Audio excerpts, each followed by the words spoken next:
বিসমিল্লাহির রহমানির রহিম। বর্তমানে আমরা যারা সোশ্যাল মিডিয়ার সাথে জড়িত, অবসর সময়ে একটু মোবাইলটা হাতে নিয়ে নাড়াচাড়া করি।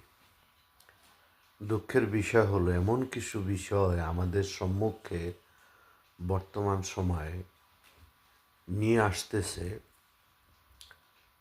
কিছু লোক, যেগুলো দেখলেও গোস্সা ওঠে, না দেখলেও গোস্সা ওঠে। তো এর থেকে উপায় পাওয়ার জন্য এখন চিন্তা করতেছি তাদেরকেও কিভাবে বিরক্তিকর কিছু দেওয়া যায়। তাই আমিও শুরু করলাম এখন থেকে ভিডিও করা। আমি কোনো জ্ঞান দিতে আসি নাই, আমি কোনো যুক্তি তর্কেও যাব না। যেভাবে তারা আমাদেরকে বিরক্ত করে, আমাকে বিরক্ত করে, আমিও সোশ্যাল মিডিয়া তাদেরকে বিরক্ত করব। অহেতুক কথা বলবো। ভালো লাগলে লাইক দিবেন, ভালো না লাগলে দিবেন না, কিছু করার নাই।